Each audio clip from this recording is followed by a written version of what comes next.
tous, on se retrouve aujourd'hui, nous sommes le mardi 30 juillet et je démarre avec vous cette nouvelle semaine de vlog, le 20e vlog. J'espère que vous allez bien, j'espère que vous avez passé un bon week-end. Le mien, oui, comme toujours, il fut bon. C'était un week-end assez relax, quoique quand même bien chargé parce que samedi, j'avais mon book club.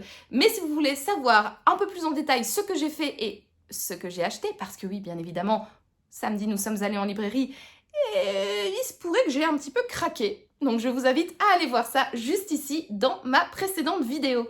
Sinon, moi, j'ai un petit update lecture à vous faire parce que j'ai quand même bien avancé dans ma lecture du moment si ma Kindle veut bien s'allumer.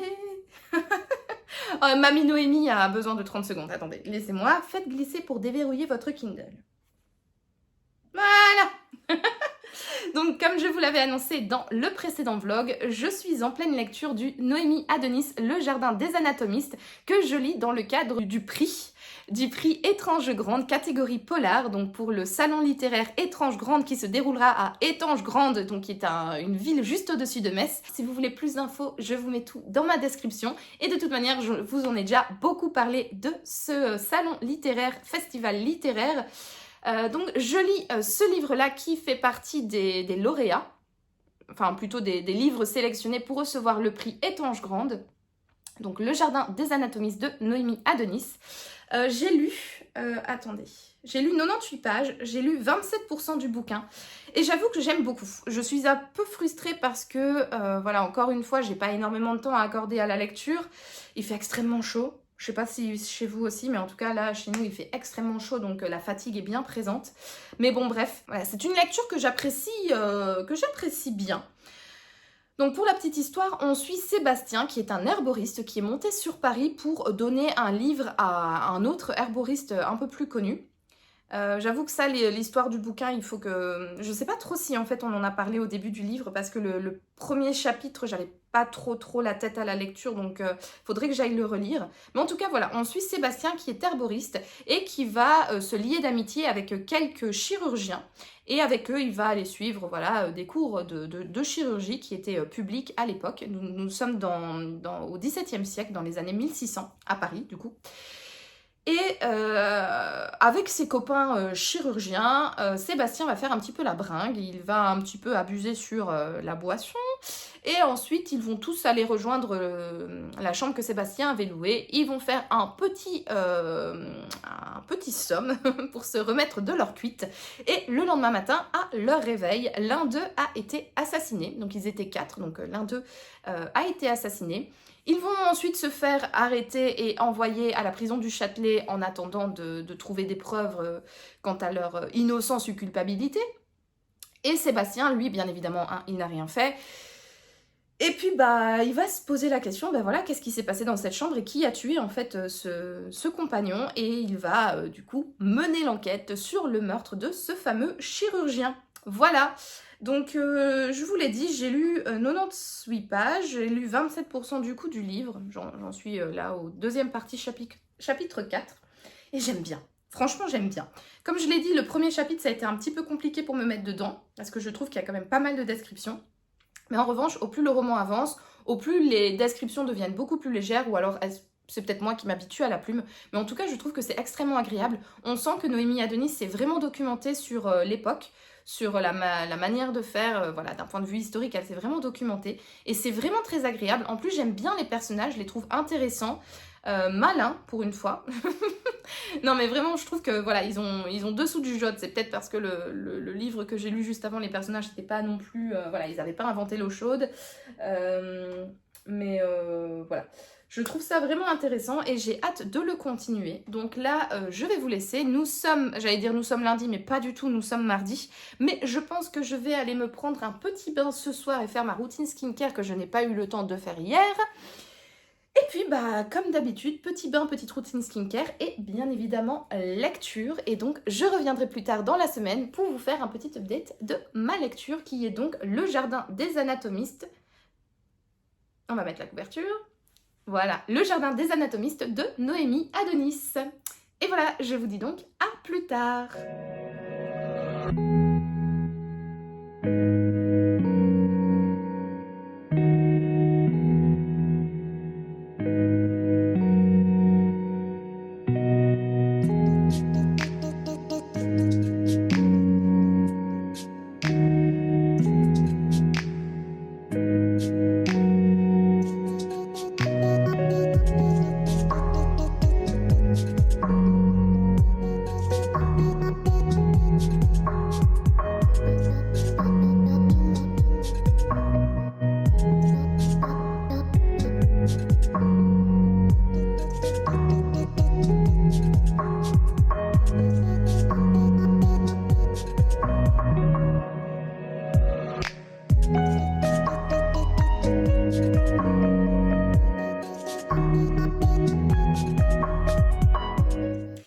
On se retrouve, nous sommes le lundi 5 août et je viens clôturer cette 20e semaine de vlog avec un petit update lecture parce que la dernière fois que je vous avais pris, j'étais en pleine lecture de Le Jardin des Anatomistes de Noémie Adonis et je l'ai enfin terminé. Je l'ai terminé hier dimanche. Je me suis pris un petit bain hier, voilà, j'ai anticipé ma petite routine normalement du lundi soir, je l'ai faite dimanche et j'ai terminé du coup dans mon bain ce livre-là que je lis pour rappel dans le cadre d'un comité lecture, dans le cadre d'un jury pour le festival Étrange Grande, donc c'est un des concurrents pour le prix Étrange Grande catégorie policier polar. Voilà. Alors, mon avis final sur ce bouquin. J'ai bien aimé. Globalement, j'ai vraiment bien aimé. J'ai trouvé que l'histoire était intéressante. Le cadre historique était très très bien posé. C'était très bien expliqué. J'ai bien aimé en apprendre un peu plus sur toute cette histoire. Donc au XVIIe siècle, cette querelle entre les chirurgiens et les médecins. J'en avais entendu parler, mais vaguement. Et là, le fait d'en apprendre un tout petit peu plus sur cette querelle, c'était hyper intéressant. D'autant plus que ici, l'autrice cite des personnages qui ont réellement existé. Et j'ai trouvé ça vraiment chouette de les intégrer dans ce récit qui est fictif. En revanche, j'ai trouvé que ce livre était un poil trop long. Vraiment, à la fin... Alors, l'enquête piétine et effectivement, le personnage principal, donc Sébastien, donc, qui est un herboriste, n'est pas du tout policier, n'a pas du tout les connaissances nécessaires pour faire des enquêtes. Donc forcément, il patouille un petit peu pour essayer de trouver le coupable. Mais c'était quand même assez long. Franchement, il vivote, et puis, ouais, c'était un peu trop long à mon goût. Et après, je pense que ma tête vaut 1000 mots. La résolution du coupable, comment Sébastien découvre le coupable et tout ce qui s'ensuit, j'ai trouvé ça un peu cliché. Alors, je vais pas vous en dire plus pour pas vous spoiler, parce que si vous souhaitez lire ce livre, clairement, mes explications vont vous mettre la puce à l'oreille quant à l'identité du meurtrier. Mais j'ai trouvé que c'était vraiment, encore une fois, un peu tombé comme un cheveu dans la soupe. Voilà, c'est un peu par le plus grand des hasards qu'il trouve l'identité du meurtrier et... ouais. J'ai trouvé ça j'ai trouvé ça dommage. Mais bon, il y a quand même un retournement de situation à la fin qui est appréciable. J'ai bien aimé ce retournement de situation. Mais encore un point négatif que je trouve à ce roman, c'est qu'il y a pas mal de questions qui restent en suspens. Il y a pas mal d'éléments qui ont été beaucoup de fois, nommés dans ce livre. Et on a un peu développé les questions. Donc voilà, j'avais expliqué, je pense, dans le résumé, Sébastien arrive à Paris avec un manuscrit. Il voudrait... faire lire ce manuscrit à un herboriste très célèbre et lors du premier meurtre qui ouvre ce roman, son manuscrit, manuscrit, on peut dire ça comme ça, son manuscrit a été volé et puis pendant toute l'enquête, tout le livre, il se demande où est mon manuscrit parce qu'en plus il détient des secrets, blablabla, blablabla. On en apprend un petit peu, mais c'est pas assez creusé pour moi. Alors, je ne sais pas s'il va y avoir un tome 2. Et j'ai appris aujourd'hui, on m'a envoyé quelques messages sur Instagram pour me dire que ce livre-là apparemment serait déjà un tome 2 et qu'il y aurait du coup un premier tome. Et ce premier tome apparemment répondrait à pas mal de questions qui sont soulevées entre guillemets dans le Jardin des Anatomistes. Et ça répondrait à plusieurs questions. Et apparemment le manuscrit serait abordé plus en profondeur dans le premier tome. Voilà. Alors, je ne sais pas. Je n'ai pas lu le premier tome. C'est le loup de quelque chose. J'ai complètement oublié le nom. Je vous le mettrai ici. Et voilà. Apparemment, ça répondrait à pas mal de questions. Mais je trouve du coup que c'est dommage de ne pas avoir fait mention de ce premier tome dans les notes en bas de page de ce livre-là. Parce que du coup, si des personnes sur Instagram ne m'avaient pas dit qu'il y avait un autre livre, je ne l'aurais pas su. ou en tout cas, enfin, j'ai été voir la biographie de l'autrice sur Livre Addict, donc j'ai vu qu'elle avait écrit 2 romans, mais je ne savais pas qu'ils étaient liés, en tout cas, donc voilà. Alors, cette petite déception, peut-être que si je lis l'autre roman sera effacée, mais en tout cas, voilà, au stade où j'en suis, en tant que lectrice qui n'a lu que ce livre-là, je suis un peu mitigée par la fin. J'ai trouvé le récit un poil longué, et pas mal de questions pour moi sont restées ouvertes, et ça, je n'aime pas quand on ferme un roman. Je ne sais, voilà, comme je dis, je ne sais pas s'il y aura une suite, et donc du coup, le fait de ne pas savoir s'il y a une suite et d'avoir des questions qui restent un peu, voilà, ouvertes, j'aime pas trop ça. Cela dit, je trouve quand même que c'est un très bon roman, j'ai pris beaucoup de plaisir à le lire, et voilà, je suis vraiment contente qu'il ait fait partie de cette sélection. J'ai vraiment pas... C'était quand même... Ouah, on va essayer de pas faire tomber les choses. C'était quand même une lecture agréable, voilà. Donc pour mon avis final sur Le Jardin des Anatomistes. Et sinon, samedi, j'avais une fête de famille. Et en rentrant à la maison le soir, j'avais pas nécessairement envie de me plonger dans un roman. Donc j'ai sorti une petite BD. Et cette petite BD, c'est une que je vous ai présentée dans le vlog, pas précédent, celui d'avant. Ou alors le vlog précédent? Si, non, peut-être le vlog précédent. Le vlog 19, oui, donc le vlog précédent. C'est une que j'ai achetée lors de ma dernière sortie book club avec mes copines, donc le premier tome des aventures d'Adèle Blanc-Sec, Adèle et la Bête, de Tardy, que j'ai ici aux éditions Casterman. Comment dire?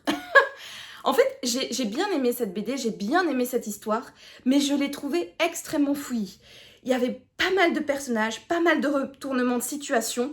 L'histoire est quand même très très vite développée. La BD entière fait 48 pages.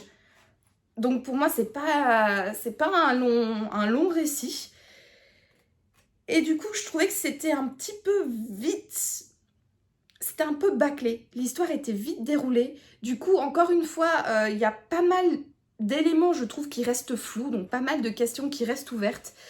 Et en plus, il y avait des retournements de situation avec des personnages. Et en fait, je me suis vraiment emmêlé les pinceaux à la fin. Cela dit, en ajoutant ma lecture sur Livre Addict, j'ai vu que c'était la principale critique que les lecteurs faisaient à propos de cette BD. Donc du coup, je me dis, heureusement, je ne suis pas la seule à être complètement... parce que je me suis dit, voilà, après une fête de famille où il a fait quand même chaud, où on a quand même consommé, voilà, pas que de l'eau. Peut-être que je n'avais pas l'esprit bien clair pour lire cette BD, mais au final, non. Ça va, je ne suis pas la seule à ne pas m'y être retrouvée parmi les personnages, j'en suis ravie. D'après les critiques, en fait, les tomes se suivent et c'est une histoire en réalité, d'après ce que j'ai compris. Hein. Et donc, apparemment, ça va mieux avec les prochains tomes parce que du coup, on revoit les personnages, on en apprend plus sur eux et on arrive un peu mieux à situer qui est le gentil, qui est le méchant, qui tient avec qui veut faire du mal à qui, enfin voilà. On arrive un peu mieux à cerner les personnages dans les tomes suivants. Malgré ce petit point négatif, j'ai bien aimé l'histoire, j'ai bien aimé les graphismes. Vraiment, je trouve que c'est simple, enfin, simple, oui et non. Mais voilà, c'est pas non plus extrêmement travaillé, mais j'ai bien aimé.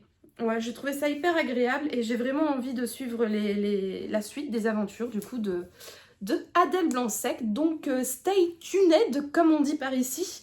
Et sans doute que j'achèterai la suite prochainement pour continuer mon aventure. Il y a 10 BD en tout. Donc, c'est une série qui sera vite lue. Métavie. Et voilà, c'est sur ce petit update lecture que je clôture ce 20e vlog. Je vous remercie d'avoir regardé cette vidéo. N'hésitez pas à me laisser un petit pouce bleu ainsi qu'un commentaire et à vous abonner à la chaîne pour me soutenir. En attendant, comme toujours, je vous souhaite de passer une agréable soirée, une agréable journée ou une agréable nuit, peu importe. Et à bientôt pour de nouvelles aventures livresques. Ciao!